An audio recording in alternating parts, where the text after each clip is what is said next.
joining us. Welcome to everyone from around the world. I'm Michelle Stirling, Communications Manager for Friends of Science Society, and you're joining us tonight for Donna Laframboise, Climate Activism, Undermining Free Choice, Free Speech, and Free Thought.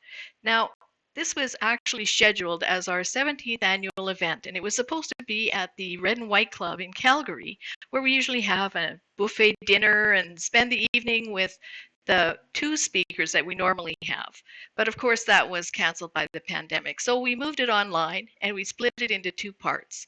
Tonight, you'll be participating in part one, which is Donna Laframboise, Climate Activism, Undermining Free Speech, Free Thought, and Free Choice.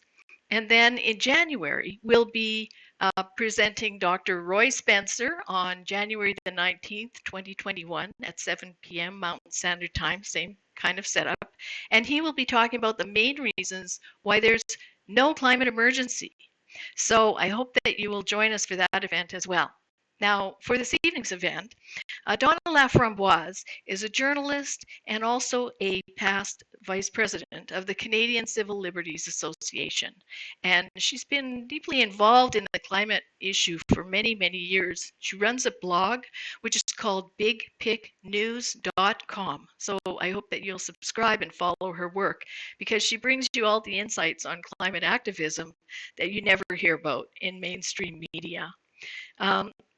That said, I wanted to say that as you're watching her pre-recorded presentation, which will roll in just a minute, you might want to have some questions to submit to Donna to discuss in our live Q&A after the presentation. So just if you don't know where that is, just scroll down on your watch screen and you'll see there's a submit questions form.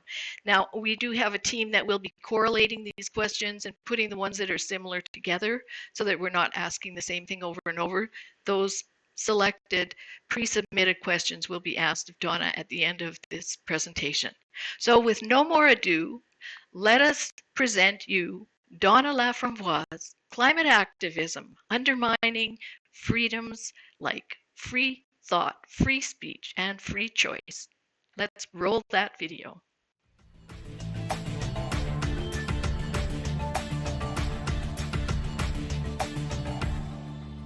Hello, I'm delighted to be taking part in this Friends of Science event. Originally, I was going to deliver this talk in a room full of hundreds of people, chatting together, shaking hands, enjoying a lovely meal. But we've all had to adapt in recent months, and so today we're going to give this alternative format a whirl. At the end of this presentation, I'll invite you to drop by my blog, where you'll be able to take another look at my slides and find extensive hyperlinks to all of the material I'll be discussing. Today's topic is climate activism, undermining free speech, free thought, and free choice. Generally speaking, I think activism is a great idea. If you've informed yourself in a careful, conscientious manner and you feel strongly about a topic, by all means, go for it. Make your case to those around you. Try to win people over to your way of thinking. Yay for the marketplace of ideas. But something quite different has been going on with climate change. For many years now, climate activists have insisted that their point of view is the only one that is acceptable, the only one that is respectable, the only one that deserves to be heard. These people have systematically discouraged genuine exchanges of opinion. Let me show you what I'm talking about. Let's step back 13 years to 2007. Ellen Goodman was then a Pulitzer Prize-winning American journalist who wrote a twice-weekly column that was published not only in the Boston Globe, but in 400 other American newspapers. So a UN climate report gets published that year, and while writing about it, Goodman says this: let's just say that global warming deniers are now on a par with Holocaust deniers. Now, when someone compares you to a Holocaust denier, are they seeking common ground, or are they browbeating you into silence? One approach is democratic, the other is not. As far as Goodman was concerned, individuals who hold alternative climate opinions are not sincere, they're not honestly mistaken, rather, they are morally defective. If you say someone is on a par with a Holocaust denier, you're really saying that they're evil. In Rome in 2009, Gro Brundtland, a former Prime Minister of Norway, who was then serving as UN Special Envoy on Climate Change, delivered a speech to a forestry audience. In that speech, she declared, "It is irresponsible, reckless, and deeply immoral to question the seriousness of the situation we are in." A climate activist at the top of the UN hierarchy, declaring that thinking for yourself is not permitted. Sit down and be quiet. Accept the UN's word as gospel, or the UN will say you are the problem. You are immoral. In other words, you're evil. Over at the New York Times, no less a personage than a Nobel laureate, economist Paul Krugman, has used his regular column there to accuse climate skeptics of a form of treason against the planet. On another occasion, he has said that climate skeptics deserve to be punished in the afterlife for their almost inconceivable sin. On yet another occasion, he has called climate skeptics depraved. So we've got Goodman, and we've got Brundtland, and we've got Krugman. These are prominent, celebrated, influential people with enormous public platforms. In 2009, Kevin Rudd, who was then the Australian Prime Minister, joined the chorus by delivering a speech that described climate skeptics as dangerous radicals, reckless gamblers who were prepared to destroy our children's future. There's a climate problem, all right. A climate of intolerance, a climate in which dissent is not permitted. The people responsible for this appalling state of affairs are prime ministers, UN officials, Nobel laureates, Pulitzer Prize winners. These people are the establishment. And this is a really, really important point. Climate activism may at one time have been about grassroots grannies funding themselves with bake sales, trying desperately to get someone to listen to them. But that is not the situation today. For many, many years, climate activism has been embraced by the most prominent people imaginable. It is the establishment that won't stop talking about climate change. Successful people, influential people, affluent people who frankly live very different lives from most of us. The ordinary Joes and the ordinary Janes, we're focused on paying the bills this month, on affording hockey equipment and dance lessons, on getting our parents to chemo treatments. The establishment likes to talk about the importance of democracy. It says things like, politician X is a threat to democracy. But the establishment has zero interest in what ordinary people think about climate change. None of this is legitimate activism. If you are trying to control what gets said in the public square, you are an anti-democratic dickhead. If you're trying to browbeat your fellow citizens into keeping their questions and their doubts to themselves, you're a bully. Speaking of bullies, let's take a look at Greenpeace, which likes to cast itself as David versus Goliath. Whose side has Greenpeace been on? Well, it too is now part of the establishment. For the longest time, the Greenpeace USA website explicitly repudiated free speech. Liars are not entitled to free speech, said Greenpeace. Climate skeptics are liars. They spew misinformation and propaganda. Therefore, they have no right to be heard. That argument is, of course, entirely bogus. Lies and spin come at us from all directions, every day of the week. They're a fact of life, not a reason to shut down debate. If you can be silenced the minute someone calls you a liar, then free speech doesn't exist. Everyone can shut down everyone else simply by playing the liar card. The question of who's being honest and who is pushing propaganda can't actually be determined until everyone has had a chance to present their case. There is, in fact, a serious and compelling argument that Greenpeace is itself a giant propaganda machine. If free speech does not apply to propagandists, then Greenpeace should set the example and fold its tent immediately. So how about climate activist David Suzuki? Which side is he on? Has he been championing free speech? I'm afraid not. Here's the headline of an article he wrote back in 2012. Deny deniers their right to deny.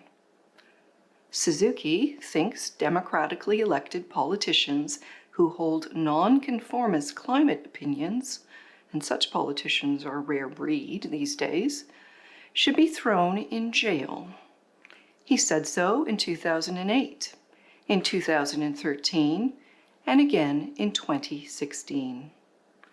Let us remember that Amnesty International defines a prisoner of conscience as someone who has been jailed because of their nonviolent political beliefs. Suzuki wants to turn politicians with whom he disagrees into prisoners of conscience. In 2015, a group of academics sent a letter to the US President and the US Attorney General urging those powerful people to launch a RICO investigation into entities that express non-conformist climate views. We're talking businesses, think tanks, and community organizations. RICO stands for Racketeer Influenced and Corrupt Organizations. When the RICO Act was passed in 1970, its purpose was to help the authorities convict mafia bosses of murders they had ordered but had not personally committed. Someone found guilty under the RICO Act can be sent to prison for 20 years. In America, in 2015, 20 professors at publicly funded universities, more members of the establishment, wanted people with whom they disagree to be subjected to an organized crime investigation. And what about UNESCO, the United Nations Educational, Scientific, and Cultural Organization? It publishes a magazine 4 times a year. Last fall, climate was the theme. Climate crimes must be brought to justice, declared the title of one of those articles. Climate denial has increased the risk of catastrophic global change. Therefore, economic and political leaders must be held accountable. Now let us remember that laws are an expression of a particular community's values. In some countries, adultery is a criminal matter that ends in death by stoning. That's not how we do things here in Canada. But the author of that article, a British professor of political theory, another member of the establishment, thinks that international criminal law should be expanded so that politicians who spurn the UN's climate agenda within their own country's borders can be hauled before the International Criminal Court. Like David Suzuki, this professor wants to turn democratically elected politicians into prisoners of conscience. Speaking of how we do things here in Canada, in January, the Winnipeg Free Press newspaper published an editorial headlined, "Time to Silence Voices of Denial." This was not the personal opinion of a single individual, but the consensus view of that newspaper's editorial board. Senior journalists whose own jobs rely on free speech, declaring that multiple climate perspectives have no place in the current conversation. I contacted the Free Press and was advised by the Perspectives editor, a man named Brad Oswald, that he stood fully behind that editorial. Now please understand, the job of a perspectives editor is to be intellectually adventurous. Oswald's job is to publish a variety of points of view so readers can make up their own minds. But newspapers now employ perspective editors who proudly declare that unless you agree with the establishment, you have no right to participate in the conversation. While ordinary people have been busy living their lives and minding their own business, the forces of censorship and coercion have grown. Anti-democratic climate activists are everywhere, in all levels of government. They're thick on the ground in universities. They're in charge of newspapers and television stations. They can also be found in courtrooms around the world. Employed by hundreds of green NGOs, environmental lawyers are using all of their brainpower and employing every legal trick they can think of. They are searching for new ways to impose their climate views on the rest of us. Now, climate activists, when they stomp all over free speech, and when they intimidate people into silence, they are in fact committing two distinct offenses.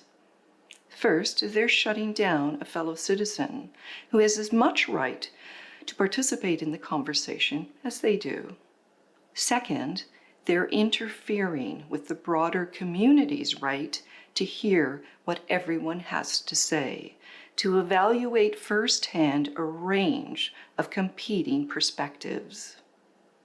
Dominated as it is by establishment voices, the climate conversation is narrow and circular rather than substantive and sophisticated, which means we are all being shortchanged. We used to be very clear that censorship was a bad idea, that it was associated with fascism and Stalinism. Democracies, we said, were different. During the Cold War, the American Library Association took a bold stand against censorship, pointing out that democracies depend on an informed public. The public, it said, needs full access to conflicting ideas, controversial points of view, and minority opinions. To this day, the librarians champion free thought by asserting that everyone has the right to access information from all points of view so that they may explore any and all sides of a question, a cause, or a movement. Climate activists have strayed a long way from that philosophy.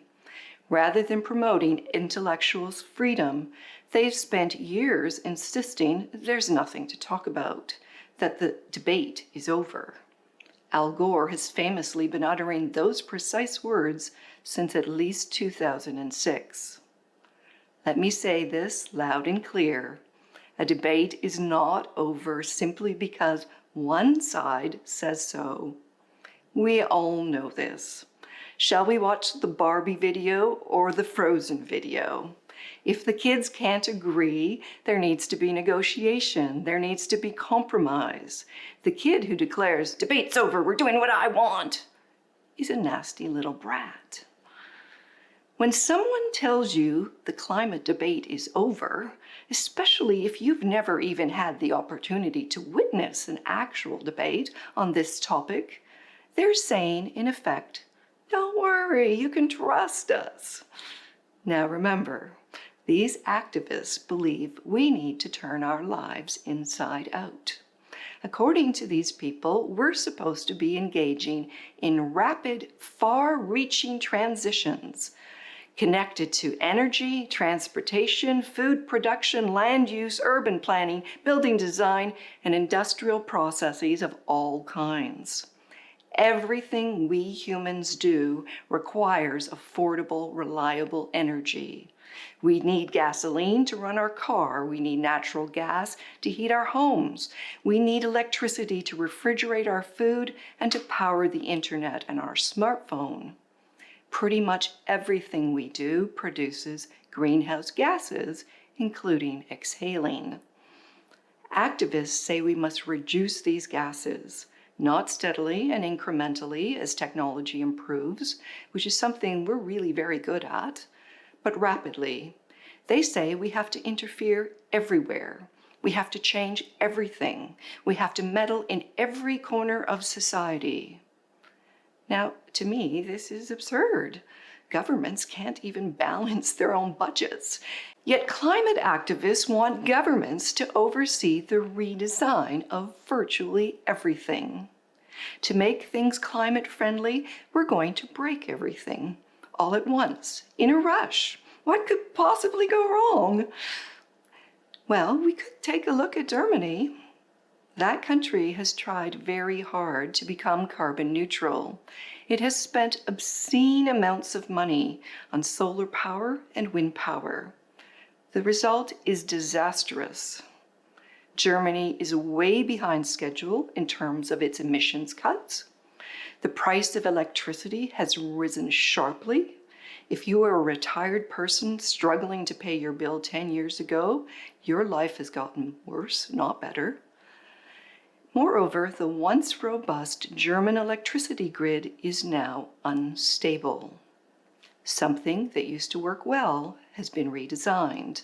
A ton of money has been spent to make things worse. But all of that is a bit of a digression. Getting back on topic, when climate activists say the debate is over, they're actually saying, trust us. But no one with a spine or a brain or the smallest bit of self-respect finds that argument persuasive.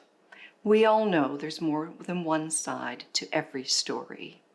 In a court of law, we don't just listen to the prosecutor, we listen to the defense lawyer too. It's perfectly reasonable to suspect that the climate activists in our universities, our bureaucracies, and our governments don't know what they're doing much of the time. No one understands everything perfectly. No one sees the entire big picture. People who sincerely believe we're facing a climate crisis need to stop scolding us and engage in dialogue instead. They need to persuade the rest of us. They need to invite criticism and address that criticism. They need to convince us that their math makes sense, that their logic is sound. The more important an issue is to humanity, the more crucial it becomes that we think about it carefully and deliberately. It's important to challenge conventional wisdom. It's important to understand the pros and cons of a range of options. Declaring that the debate is over is not nearly good enough. Where freedom of thought is concerned, climate activists behave like the nasty little brat I mentioned earlier. Let me tell you about two people. The first is Bjorn Lomborg. He's a cute gay guy from Denmark who is eternally cheerful and professional. Lomborg is a sophisticated thinker. In interviews, speeches, articles, and in his best-selling books, he repeatedly acknowledges, yes, climate change is a problem. But he says there are smart ways to respond and there are dumb ways. He's the adult in the room, arguing that much of what governments are currently doing is a waste of money. In 2015, Lomborg's think tank, the Copenhagen Consensus, was about to open a sister research center at the University of Western Australia. The purpose of that center was to evaluate foreign aid projects in economically deprived parts of the world. From a cost-benefit analysis, which projects provide the most bang for the buck? What does a successful story look like?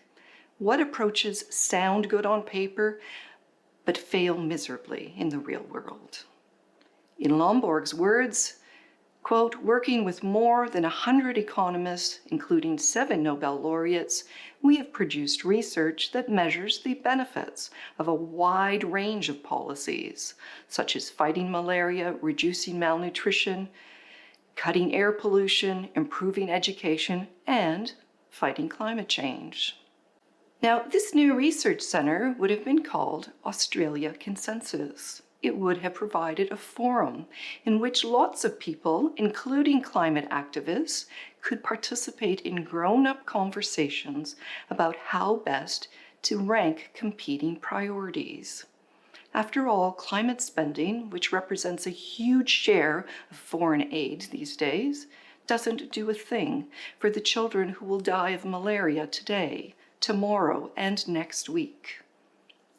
Let me just repeat, Lomborg is not a climate skeptic, but his opinions are nuanced rather than crude, and he is realistic rather than dogmatic.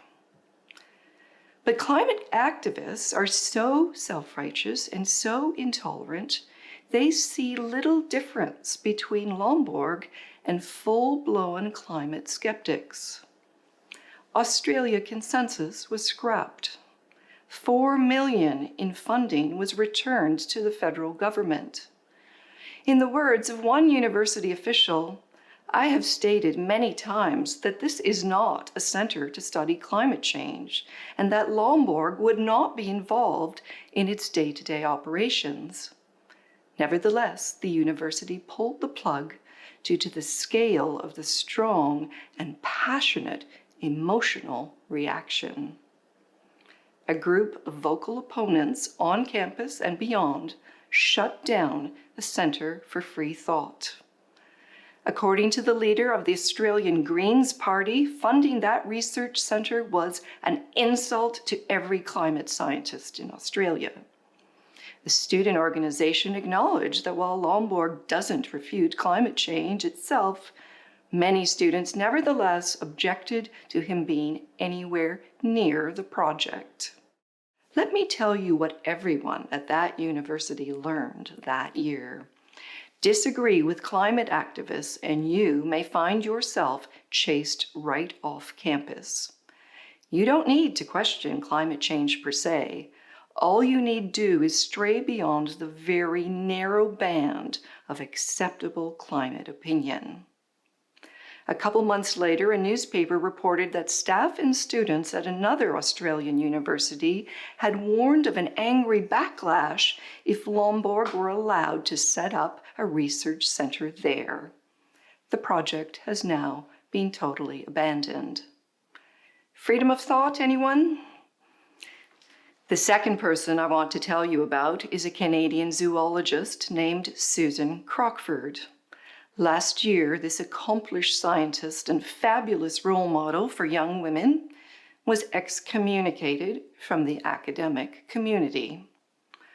Crockford is a world-renowned expert in animal bone identification. She is routinely hired by biologists and archaeologists to help identify the remains of mammals, birds, and fish. She has helped catalog museum collections and has assisted police with forensic analyses.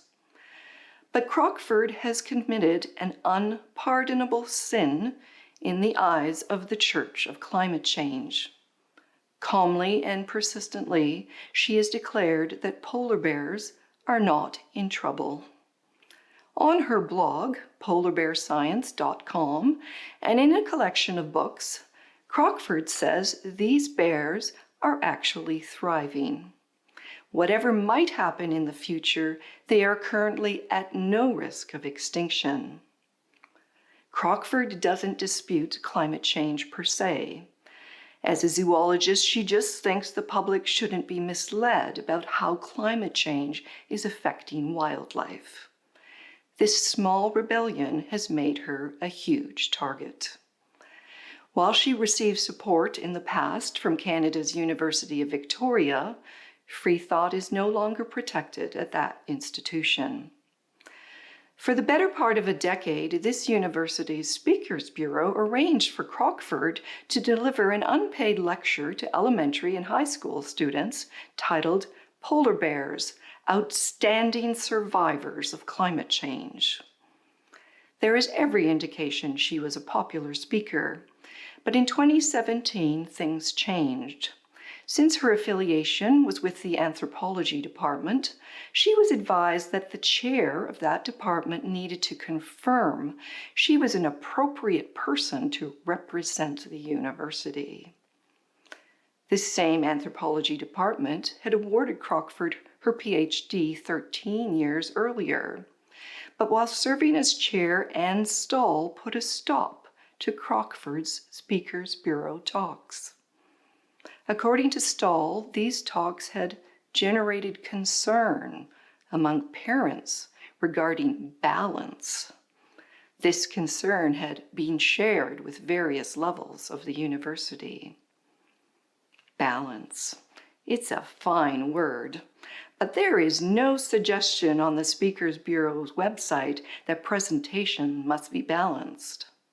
The same university that barred Crockford from talking about polar bears had no problem with another professor lecturing students as young as kindergarten age about revolution and climate change. It seems balance only becomes an issue when climate activists complain about you and your colleagues need to invent an excuse to shut you up.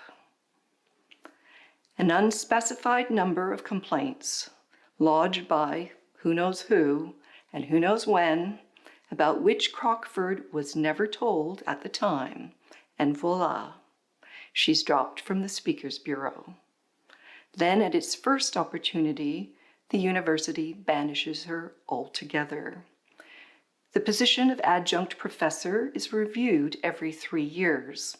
In 2016, a committee voted unanimously in her favor. But 2019 was a different story. After 15 years on staff, Crockford was advised the committee had voted not to renew their relationship. No reasons were provided. In Crockford's words, this was an academic hanging without a trial conducted behind closed doors. During the years in which she spoke to elementary school students, she was startled by the fact that most teachers routinely believed polar bears were on the brink of extinction.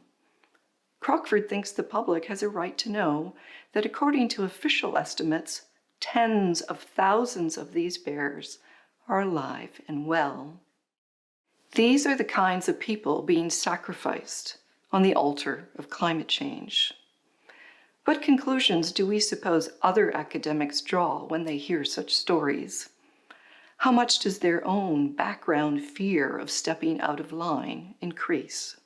And what exactly is going on in higher education these days? What are we as taxpayers funding? Are young people learning to think critically and independently? Because if the opposite is true, if universities have become places where students and staff must parrot climate dogma, then it's definitely time to defund the universities.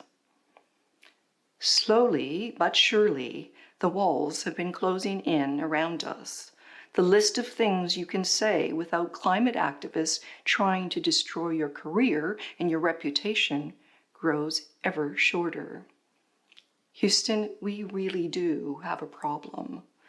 Because after you've shut down free speech and free thought, the next step is to shut down free choice.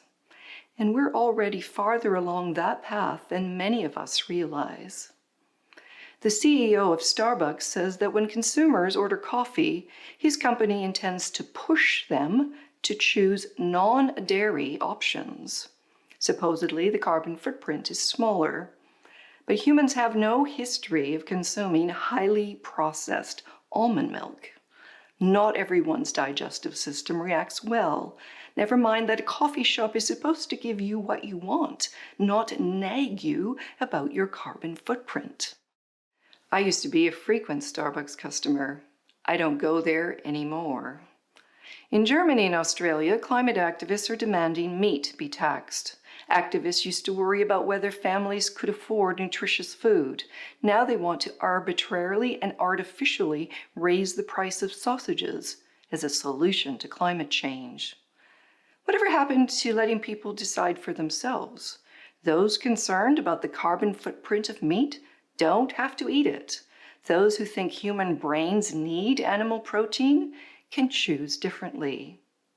Financially penalizing people who make the wrong choice is one of the ways activists undermine free choice. A 2019 report wants to redesign human dietary guidelines so that they're more climate-friendly.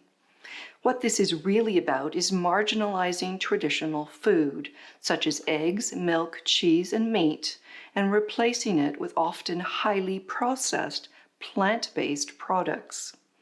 Here's a grid from that report. It talks plainly about restricting and eliminating choice. It talks about removing, withdrawing, and banning inappropriate food. It discusses turning certain foods into pariahs. The UN and others are now part of this plant-based food movement. There is growing concern among nutritionists that this movement is prioritizing climate change over human well-being.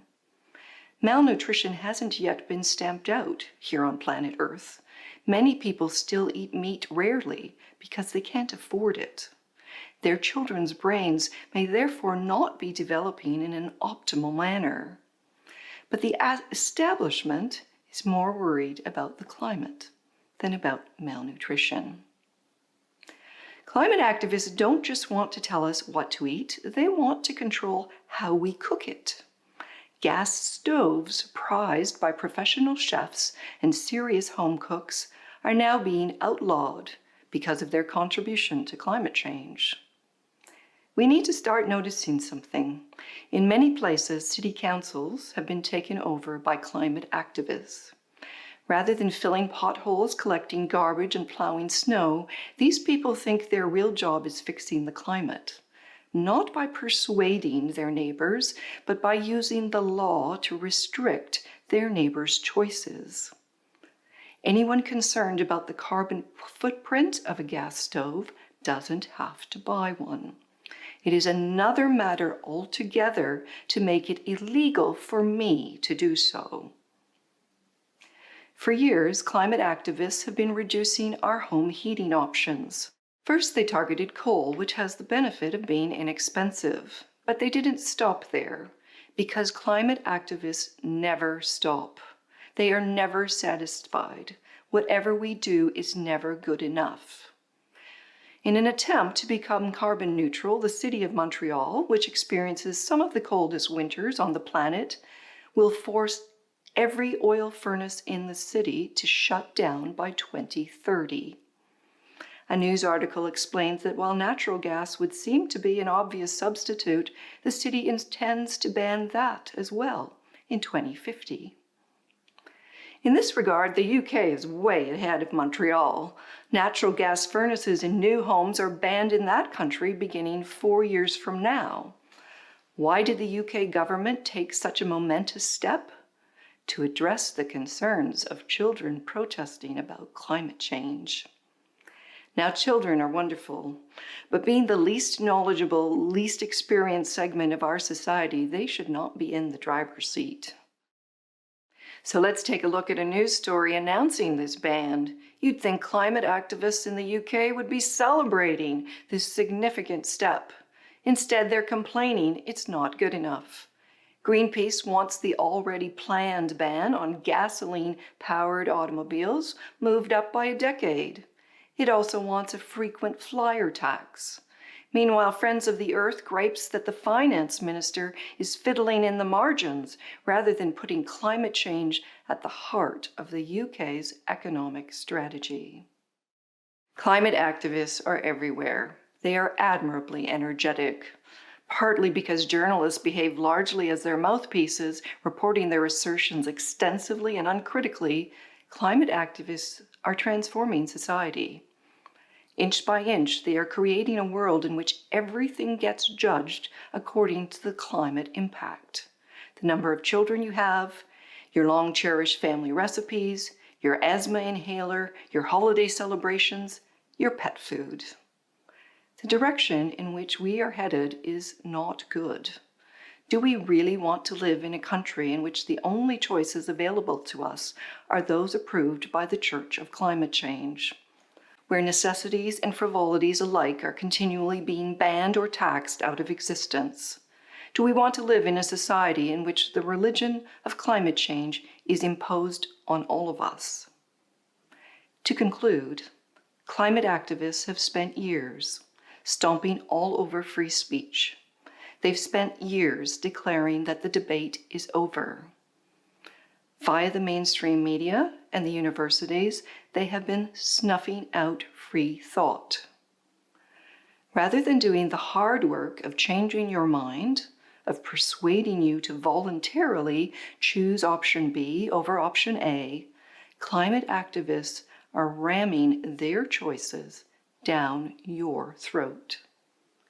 This is profoundly anti-democratic behavior. Thank you for your kind attention. If you'd like to take another look at the slides, or if you're interested in any of the material I've discussed here today, please drop by my blog at bigpicnews.com/more/sources. Friends of Science spent money filming, editing, producing, advertising, and hosting this event. That's why you were charged an admission fee. If things are tense financially right now, no worries at all. But those of you who are in a position to do so, please consider leaving a little something in the tip jar on my blog. May the sun shine upon us all. Ciao for now.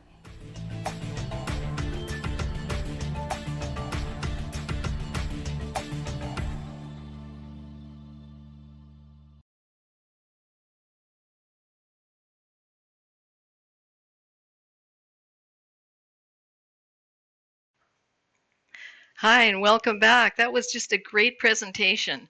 So Donna will be joining us live from her home in Ontario, but I just wanted to say we did get a few comments that people had a bit of trouble with the bandwidth, and this is our first time out. We apologize for the technical errors that you may have experienced, and you will be able to see a clean run on the recorded version. So let's go now to Donna, who is standing by live in Ontario. Donna, welcome, and thank you so much for joining us with a live Q&A. Thank you. I'm thrilled to be here. Yeah, it's great.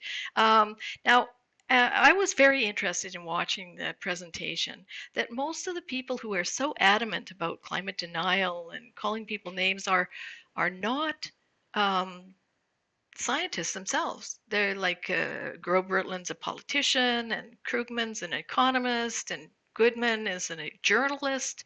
Even Suzuki, he's a geneticist, but that's a completely different field. Like, what's going on with all these non-scientists telling us what to think about climate?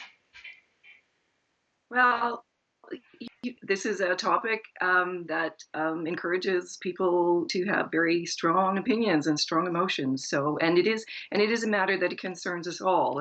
And you know, I understand I understand your point. They're not scientists, but you know, the policies Lost your sound. are Lost. that concern everyone.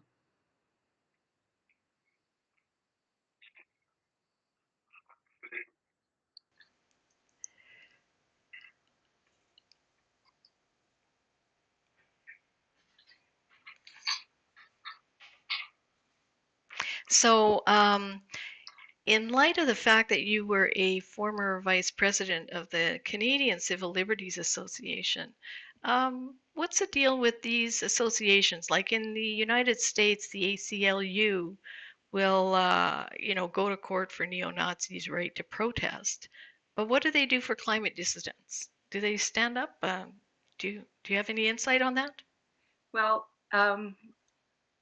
the Civil Liberties Associations here in Canada and in the US, to my knowledge, have not been very supportive. In fairness, I think the explanation for the Canadian situation is this Canadian Civil Liberties Association is a small body. It has a limited budget. It has to pick its battles. And historically, it has concentrated on defending Canadians from government. Um, um, from government undermining our civil liberties. So if a government in Ontario or in Alberta or elsewhere in Canada decided to pass a law making climate skepticism illegal, I would expect the Civil Liberties Association to be right there at our side supporting us. But there has been, no government taking any action against against climate skeptics. So I think that's why it's part of the explanation of why the civil libertarians have not rallied to to to protect and to promote free speech for climate skeptics.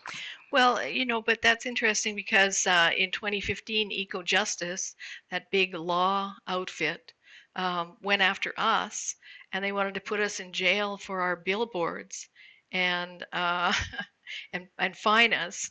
And there are quite a vast network of lawyers who are on this case. Do you want to comment on the legal aspects of? I'm sorry. I actually don't know much about that issue at all, so I don't think it would be proper for me to say No, no, anything but I mean without about doing it. the fact that lawyers are really into this whole issue of climate denial and um, all kinds of legal attempts. You mentioned in your presentation there's that lawyers are trying everything they can to take this issue to court.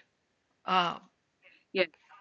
So green groups right now, we have to understand that green groups, at one point in history, they were small, they didn't have a lot of power, they didn't have a lot of money, and that is just totally not the case now. Green groups are basically a collection of lawyers and mm, lobbyists. And so there is this incredible database that has been put together by Columbia Law School, and the internet address is mm, climatecasechart.com. mhm. Climatecasechart.com. And if you go there, you will find a searchable database that has 1,700 lawsuits relating to climate change. And you will see that the Sierra Club is suing the Mexican government and the Spanish government. You will see that the Center for Biological Diversity is involved with 159 lawsuits right now. And the Natural Resources Defense Council is involved with 52 lawsuits. So much of what climate activists try to do now is through the courts. And there was this incredible story a few years ago about Stockton, California, a city in California where the Sierra Club decided that their official plan was not sufficiently addressing carbon emissions reduction. And so the Sierra Club threatened to sue the city. And instead, the city caved and basically gave over its design of its official plan to the Sierra Club. The Sierra Club dictated what should be in what became part of that city's official plan. So this is a complete sabotage of democracy. It's supposed to be the public elects officials who then make decisions on behalf of the public. And instead, the official plan is being drawn up by the Sierra Club because they don't want to have to spend, you know, thousands and hundreds of thousands and millions suit from the Sierra Club. So lawyers are an incredible part of the climate movement, and it's a very anti-democratic thing that's going on, and it's going on in hundreds of lawsuits. Wow, I don't think the general public is really aware of that. And they're probably also cheering them on, going, yeah, they're going to save the planet and destroy the economy. Yay. Um, we have some questions coming in here, and I have one from Cameron in Calgary. And he says that at about 11 minutes, you refer to a British professor of political theory who wants to expand international criminal law so that politicians who spurn the UN's climate agenda within their own country's borders can be hauled before the International Criminal Court. What's the name of that professor? That's what Cameron wants to know. Well, her name is Catriona McKinnon, and if you go online at my website, bigpicnews.com/more/sources, you'll see all my slides, and and there are links underneath every slide, and so you can go read Miss McKinnon's entire essay. I really encourage you to do so. It's an amazingly incoherent argument, and the idea that it was published in a UNESCO magazine is quite stunning. So yeah, her name is Catriona McKinnon. And yeah, she's got some very anti-democratic ideas. Hmm. Oh, okay. So Jim in Calgary is saying, and now you've eloquently described the threat to freedom of speech imposed by the Church of Climate Change. But what can we as individuals do about this? Well, I think there are a number of things, and one of them is I mentioned I don't go to Starbucks anymore. I can live without a coffee shop that is trying to nag me about my carbon footprint. I used to be a big fan. I simply don't do it anymore, and that is the reason. So we can make those kinds of choices. I'm hoping that one of the things that my presentation has contributed to is a sense of clarity. I think clarity is very important, and the point that we need to remember whenever we encounter any proposal for anything to do with the climate is that we are dealing with a movement that is anti-democratic. We are dealing with a movement that is trying to shut down free speech and is trying to restrict free choices. And it doesn't matter if they are right about the climate issue, their analysis is right. It doesn't matter if they are right about the policy side of things.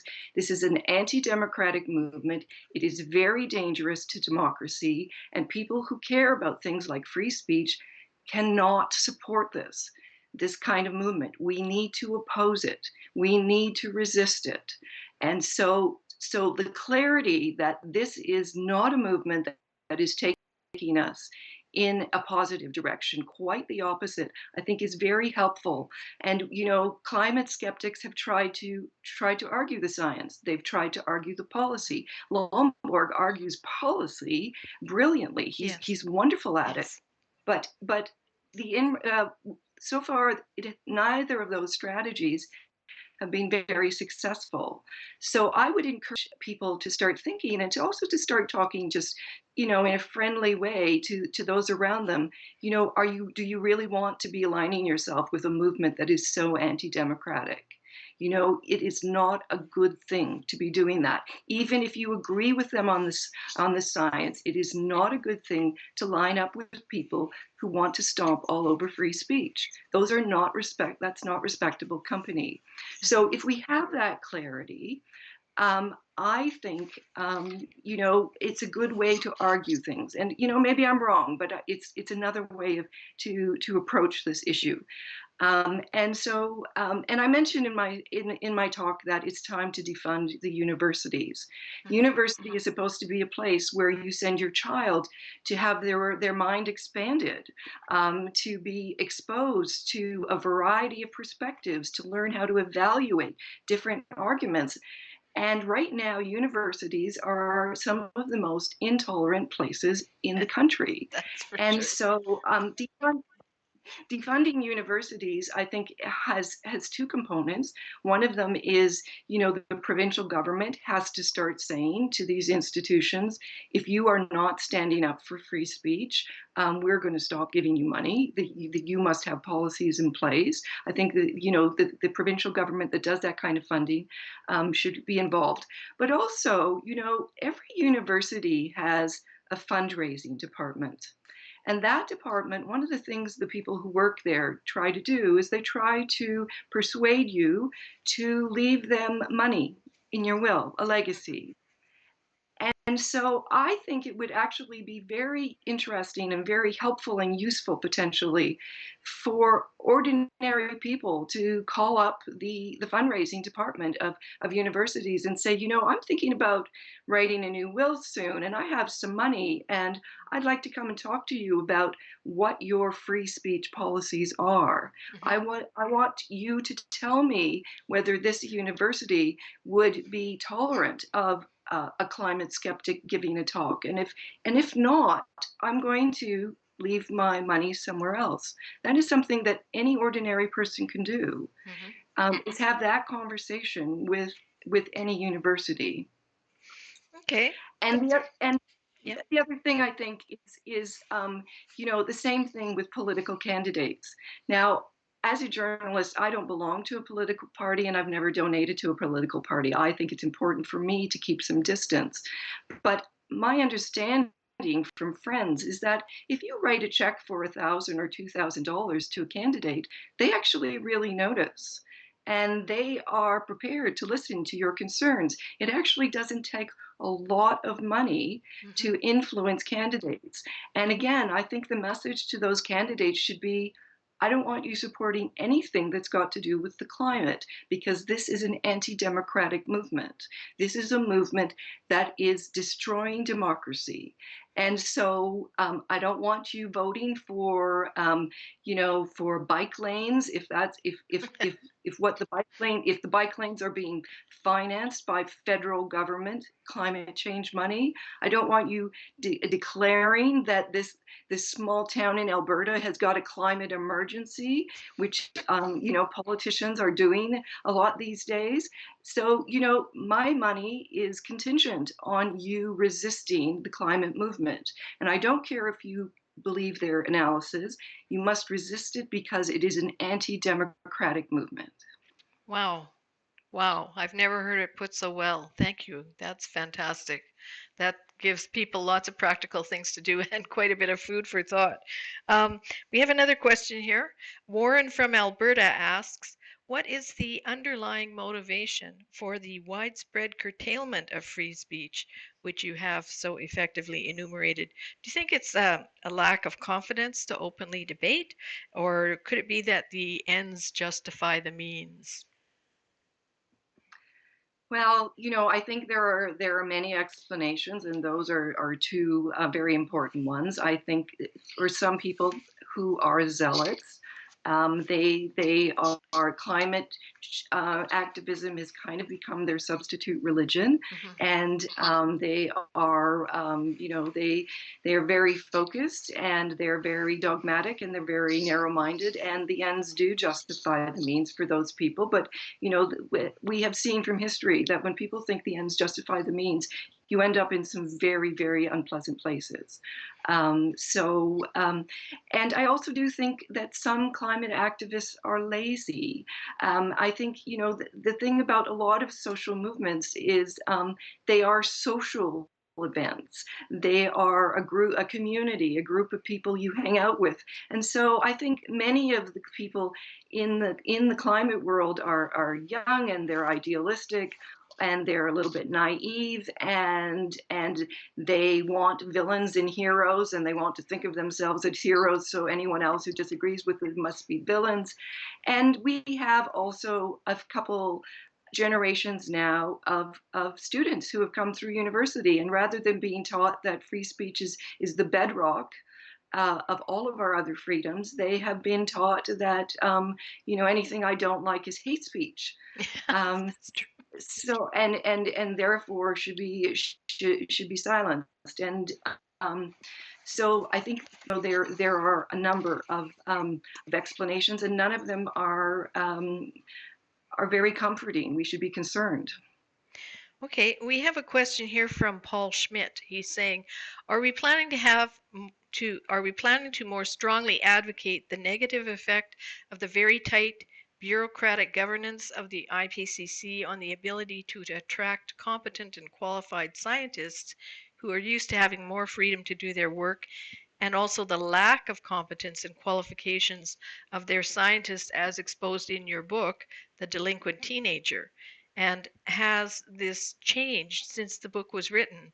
In private industry, we always judge the qualities and reputations of the organization and personnel separately before trusting them with challenging work. Okay, so I think the question is, have things improved at the IPCC? I think is that In terms if of I understand. competency and qualifications, yes. Has it changed since the book was written?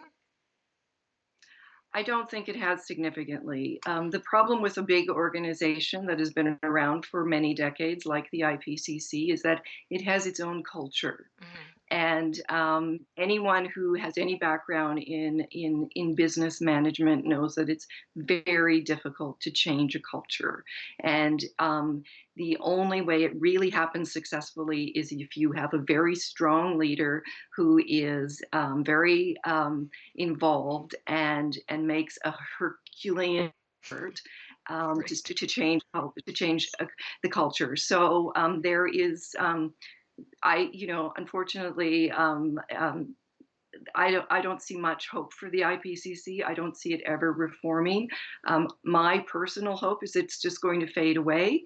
But I don't think there is any reason to think that that things are going to be better there. That there's going to be any improvement. Well, yes, I guess also if they did improve, then it might just spoil their game. So why would they? And we have another one here from Randy Stubbings. He's saying, why do you think the mainstream media has bought so heavily and questioningly into the idea of catastrophic human-caused climate change? And is there any hope that they will ever see the light? Are we doomed to follow the horrific Great Reset now being laid out before us? Well, I don't know about the reset, but the mainstream media, unfortunately, most people who are journalists tend to be left of center, very much left of center. I am an independent and a moderate, and I have been called a right winger by my own colleagues pretty much all of my life. So most people in newsrooms are left of center. They are, they subscribe to fashionable ideas and fashionable politics, and a lot of them are very much climate active, consider themselves climate activists. So you're not going to get, like a neutral, balanced assessment from them, and that's really too bad. And journalism is not as respected as it once was, and there are some very good reasons for that. And one of them being how journalists have covered climate for decades now. And one of the things that I talked about in my book was journalists basically regurgitated IPCC press releases for years and years and years, and never bothered to even check if any of this information in the press releases was accurate. That's true. I mean, when you look at the Toronto Star, they have a stated policy that they will not publish anything that conflicts with the 97% consensus of scientists, and obviously have never done their own due diligence to show that there's no 97% consensus. Yes. We have here from Ken Vanderbergy. What do you think of Peter Ridd's, the Australian scientist who was questioning the notion that climate change is killing the Great Barrier Reef? What do you think of his idea of requiring governments to establish an independent office of science that answers to the Auditor General, because the Auditor General usually understands independent? And the purpose would be to conduct quality assurance that includes testing, checking, and replicating any science, such as climate change claptrap, before it gets adopted as government policy. I think that's a fabulous idea, and the details can be worked out about who reports to whom, and what the parameters are. But we have a terrible problem, and that's that academics publish all kinds of studies all the time, and those studies usually never get double checked. They are never replicated. And so governments take a study that has never been double checked, and they make policy on it. And Peter Ridd is another one of those cases of a person who is being sacrificed on the altar of climate change. He belongs in the category with Susan Crockford and Lomborg, in that he tried to his university to bring up its game, to raise its game, to improve the quality of its research. And he basically lost his job over it, and he went through a couple years of horrible. Horrible struggle with the university, where instead of being treated as a whistleblower, he was treated like a criminal, like Right. he was the problem. So, so the idea that we should not be making government policy on the Great Barrier Reef before we have done some due diligence and double checked this research on which we're basing new laws and new regulations, that's a crucial, that is a very, very important proposal. Yes, well, actually, Roger Pielke Jr. just came out with a paper showing that all of the catastrophic views on climate change are based on very outdated science. And just like there's been mistakes in cancer research where dozens of researchers used the wrong cell, presumably for breast cancer, I think, but it was actually a mouth cell or something like that. Nothing to do with breast cancer. Anyway, and they'd published thousands of papers. Same in climate science, where all these papers have been published, and like you say, they haven't been checked, and they're based on something that's outdated and completely unrelated to reality. So we have here another question from Mr. MJ Gwindon. I hope I pronounced that correctly. How can I respond when a climate alarmist sends me links claiming carbon dioxide alone is causing the 1 degree or so increase in average temperatures since the industrial age started and all the extreme weather events after that? Well, as I mentioned earlier, perhaps it's time to stop, for some people at any rate, stop trying to argue the science and just say, maybe your science is right, but the movement, the climate activist movement, is anti-democratic, and it's Right. against free speech, and it is against free choice. And why are you aligning yourself with a movement like that? That's a very good point. That's a good angle. Robert Lyman writes, no industry stands to lose more from the climate policy measures imposed to date than the oil and gas industry. Why, in your view, have most of the industry's leaders remained silent about the adverse impacts of these measures on their companies, shareholders, and employees? That's a good one. Well, my husband many years ago did an MBA, and one of the courses he took was on how to manage the media and how to manage attacks Mm-hmm. from outside. And the advice that he was given at the time was, it's your job to run your company. It is not your job to tangle with government, because nothing is going to good is going to come from Ah, government from that. Government is much more powerful than you. That you need to look after your shareholders and look after your employees, and tangling with government you can't win because it's much bigger than you. So I you know that is an approach that makes sense to me. yeah. Everyone's got to make their own decisions, but I'm sympathetic, because when you're tangling with government, or you are tangling with green groups, it's asymmetrical warfare. Yeah. It is not an even playing field. Right. Okay, we have here one from Ken Gregory. The Calgary Herald and other newspapers have refused to publish articles and letters that present evidence and climate data showing that the climate is much less sensitive to greenhouse gas emissions than claimed by the United Nations Panel on Climate Change. What can we do to encourage newspapers to publish such articles? I don't think there's anything you can do. I think maybe it's time to,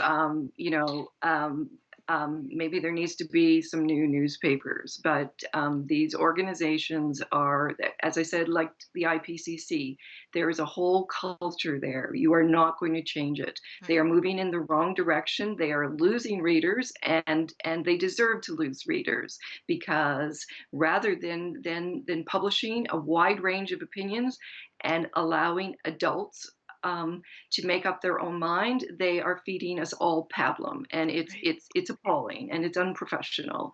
But I don't see them changing. It's too bad, but I'm not sure what the future looks like for news, but newspapers are going down the drain, and they have themselves to blame. Okay, Paul Johnson asks, how did journalism get so unbalanced on this issue? And I guess in part you answered that there. How can it be fixed? It's a shame because as a journalist, I want to learn about the world. I'm curious about the world. I want to learn new things. Mhm. I don't want to just keep writing the same story over and over again and telling people the same thing that the newspaper up the street has told them, or that the person on the radio has told them. I am astonished that journalists do not have more curiosity about the world out there, that instead they seem to think their job is to feed us all this vision of what how they feel the world should be, rather than telling us what's really going on out there and what the debates are and what ordinary people are thinking. Marie Mitchell asks, one of the issues with mainstream media is that people at the top are rich moguls who believe in the lie. Would you agree with that statement? Who believe in the lie? That they believe Oh, in the sort of the catastrophic AGW, I guess, view. I think that could be true. Yes, the editors are making the decisions about what kind of stories to and what kind of stories to publish. And newspapers these days are kind of vanity projects, because you don't make money, you lose tons of money. Airlines are like that as well. You own an airline, not because you're making money, but because it's high prestige. So yes, I think the owners of many newspapers are they've swallowed the climate dogma, and they're not curious. They don't actually want to learn new things about the topic. They believe what they believe, and they're not serving the public, and that's why newspapers are dying. Right. Steve Portlands asks, why is the climate change anti-oil gas energy narrative not being challenged by logical thinkers as a contrived method used to implement rationing of the finite global reserves of these energy sources? I don't know. We humans are amazing sometimes, and we are capable of incredible things, and then we are incredibly silly. Um, a lot of the time as well. And logic is, as as a journalist, I try to present facts. I try to present logical arguments, and I'm a tiny little journalist with a tiny little voice, and the people who have the massive audiences are not doing what I'm doing. They are presenting a much more simplistic and fashionable and leftist analysis, and it's very discouraging. Yes, I would say that that's very true of Columbia Journalism Review, which supposedly was the pinnacle of journalism at one point. But now they have this Covering Climate Now, where they have 400 media outlets with an audience of 2 billion people. And their most important interviews are with people like the director of Mad Max, who confirms that, yes, we are witnessing climate change dystopia now, just like in his film, rather than one or two interviews with the people of Clintel, for instance, who are actually scientists rather than film directors. Great as he may be as a film director, he's not a climate scientist.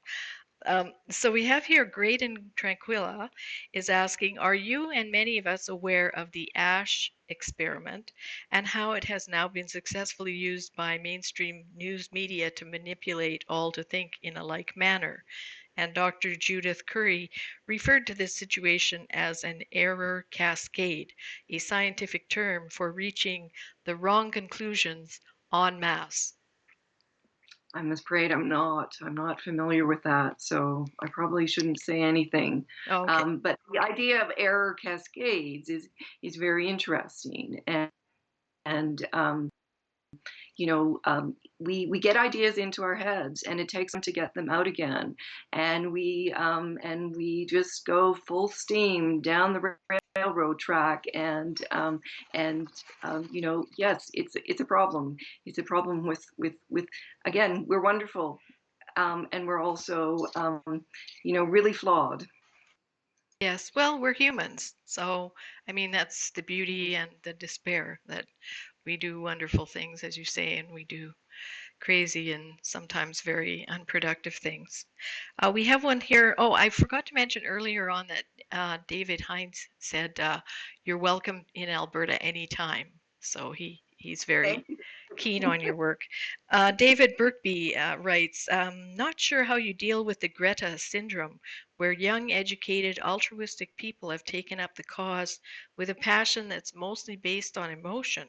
These days, with Google, you would think they'd do some fact checking to make sure they hear all sides of the discussion. How do we deal with this next generation?" That's a good question. That is a good question, and you know, I like to be optimistic. I like to tell myself that as these young people get some experience in the real world, Mhm. they will find that it doesn't necessarily behave the way they expect. That things aren't necessarily the way you know, the climate movement has described to them. That's not necessarily how the world works. I think once people have children, they get a little more sensible, because they have real issues in the real world to deal with, and I think that, you know. I'm a much smarter person than I was when I was 20 years old, and I think that happens to many of us. You know, I think we should be kind, to young people.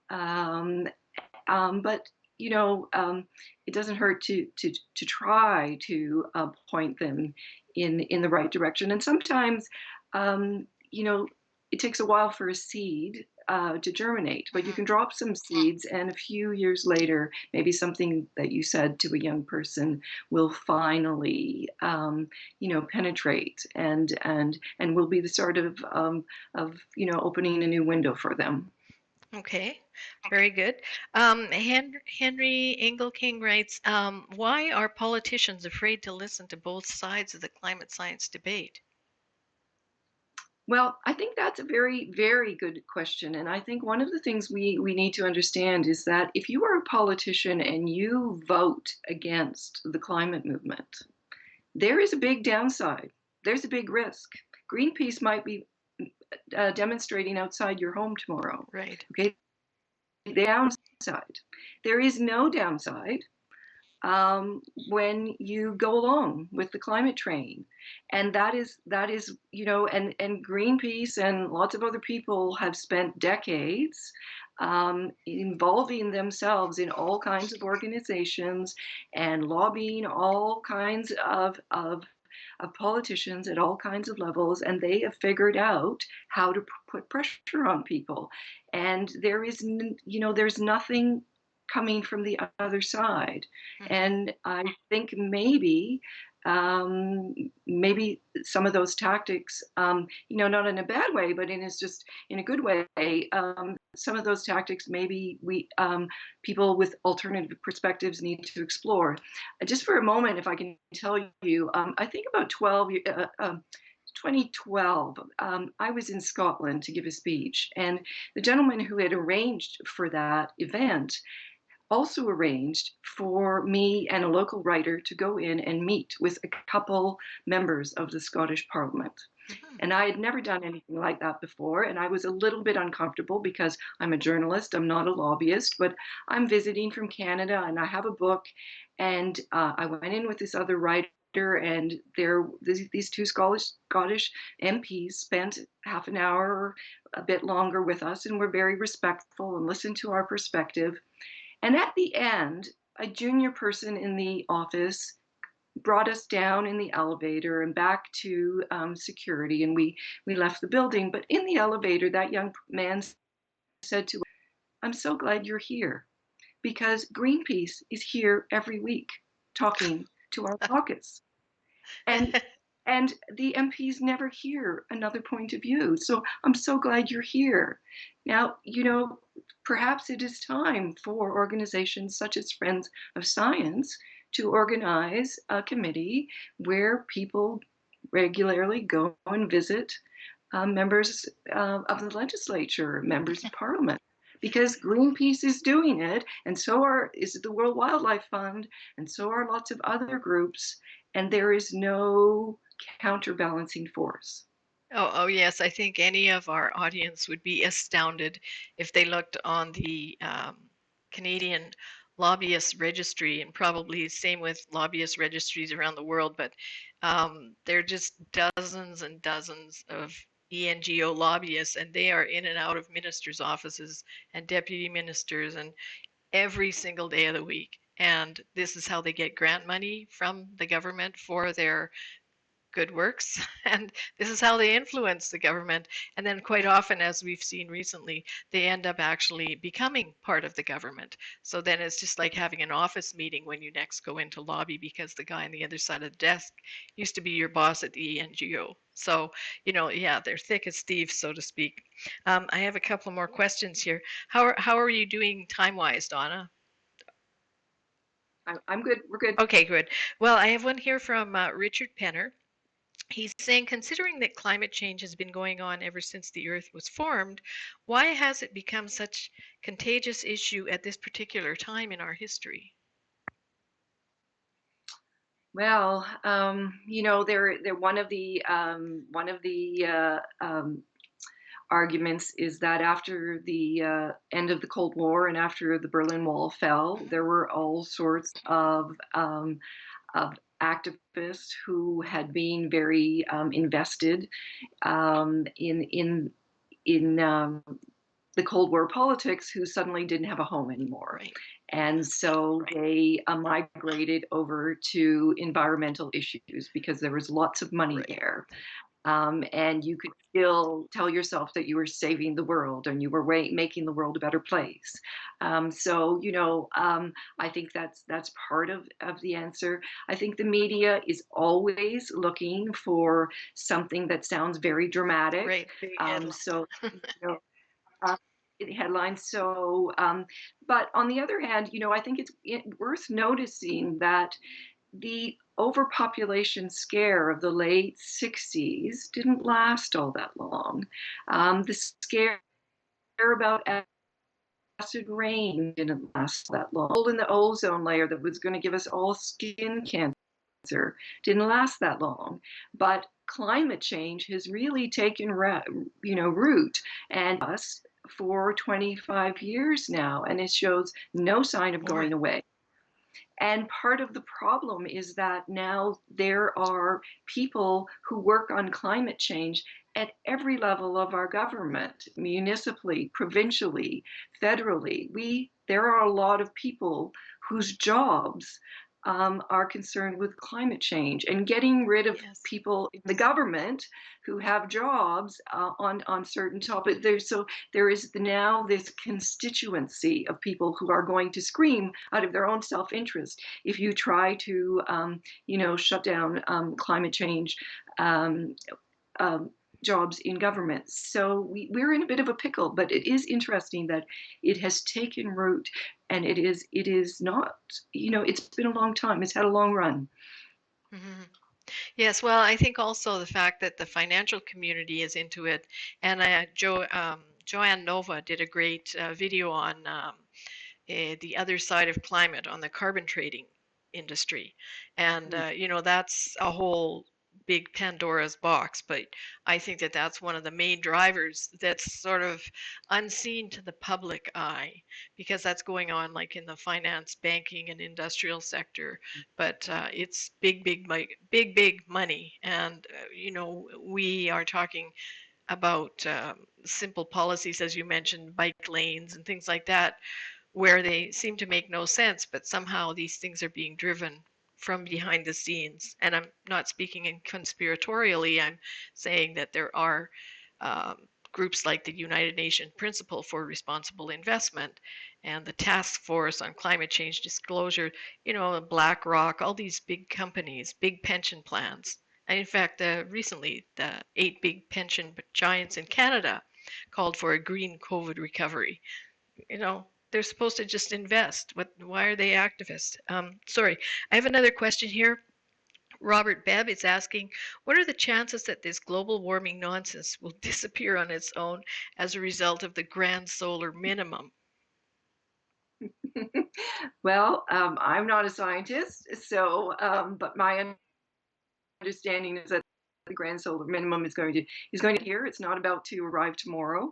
I would have said before we experienced this year that when we experienced a real crisis, we would have no more time and energy to be dealing with what is certainly not an immediate crisis. That climate would fade into the background because we would have real problems to deal with. That apparently I was wrong about that. And there are all of these people, these green activists who are trying to ride on the coattails of COVID and, talking about a green reset. I think it's all bizarre and crazy, but they're trying their best, and we'll see what we end up with. But again, I think it's an interesting argument to say, maybe you're right, but what are you doing associating with a movement which is so anti-democratic? Why are you supporting that?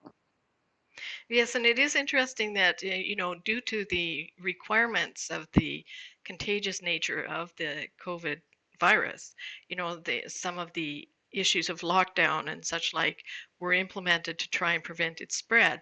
But most of the climate activist community are saying, see, we told you that you could just shut down everything and that would change the climate. And so this is proof we can do it, which even Bernard Looney of BP is saying that on the Great Reset video. And it's kind of like, well, yeah, okay, so how would your shareholders like it if we just shut down your company? So you're right, it's like so anti-democratic, and yet these things are being conflated. So let's see, I have 2 more questions here. Are you good for that?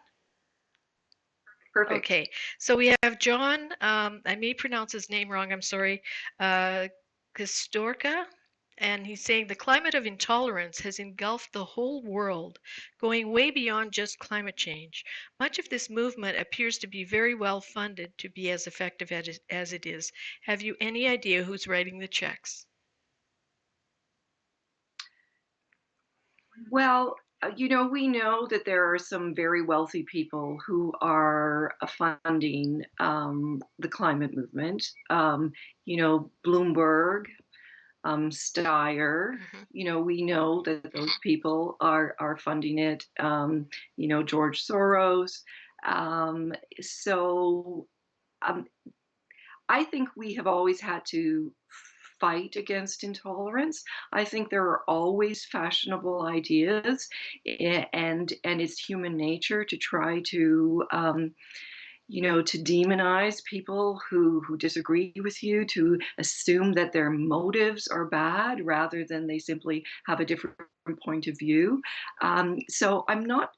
I think I think certainly at universities there's much more intolerance, but intolerance isn't a new thing, and so I think where we go from here is partly in our hands, and but it's also a community decision, and we have people in our community who are losing their allegiance to free speech and to democracy, and that's a big concern. Right.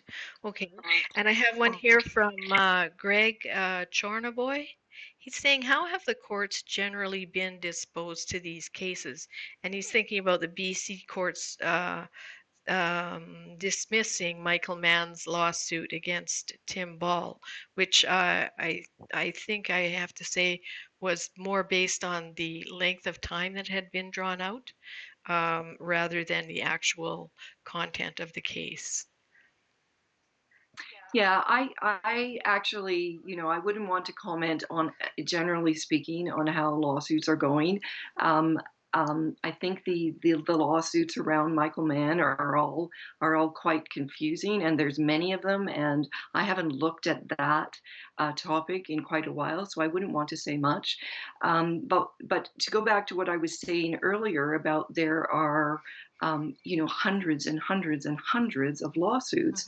Go check it out, climatecasechart.com. There is, I think, 1,300 in the US, plus another 400. So we're talking about 1,700 climate lawsuits.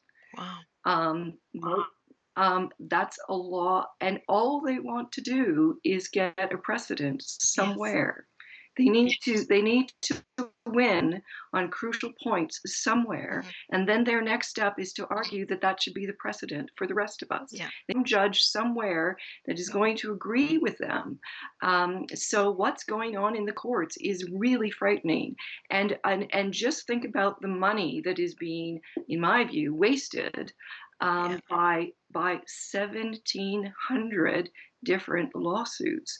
There are a lot of really good things that could be done with that money rather than paying a bunch of lawyers to find some legal trick to take away more of our choices. Right. That's very good. I think we're going to wrap up with the questions now. You've been very, very generous with your time, Donna, and with your excellent presentation. We do still have more questions, and we thought perhaps of like posting them on the blog, maybe getting some uh, reflections from you, but we can discuss how we actually do that. So I want to just thank you very, very much for being part of this year's 17th annual event. You were with us in 2012. I think you did the first Canadian presentation with us in 2012 when you talked about your book, The Delinquent Teenager, and that event is, of course, on our event page if people want to go back and look at it. And that was one of our more popular events. So we're very happy that you could join us again, and happy that we could actually complete this in 2020, even though we'd slated it for April. So I will let you go now, Donna. Thank you so much. Hope to see you again. Thank you. Okay, have a good evening. And for our viewers, thank you all for sending in your positive comments and your many comments. We didn't get to them all, but we don't want to keep Donna up all night long. I did want to mention that you will be able to see the program again and the question and answer period by just re-entering your code, and you can watch the same program over and over again. We will also hope that you can join us for Dr. Roy Spencer's presentation. That will be part 2 of our original 17th annual event. That will be in January, on January the 19th, 2021 at 7 p.m. and it will be a similar kind of format. So I just want to thank you all for joining us. Thank you for those who have subscribed and become a member of Friends of Science. Thank you for your support. And let's continue to get the word out, to get an open civil debate going on climate change. And I think the points that Donna made were excellent, that it's an anti-democratic movement on the other side. That's a very important thing. I've read quite a bit of history, and one of the things that struck me was a commentary by Amartya Sen, who was a UN envoy at the time, and he's an economist. And they did a big survey on democracy in the world, and they found that wherever there was a free press and freedom of speech, even if there were troubles in that country, there was never famine in the country. But anywhere that there was no free speech and no freedom of the press, there was famine. And that's what happens when these democratic rights of ours are taken away or suppressed. The very serious consequences that we don't think are possible today in Canada.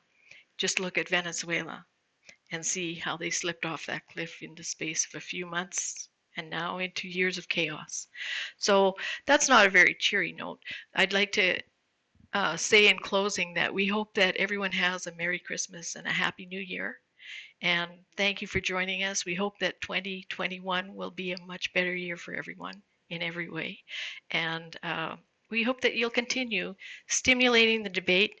And we hope you'll join us for Dr. Roy Spencer on January 19th, 2021 at 7 p.m. So thank you. And from Friends of Science Society, I'm Michelle Stirling, and good night.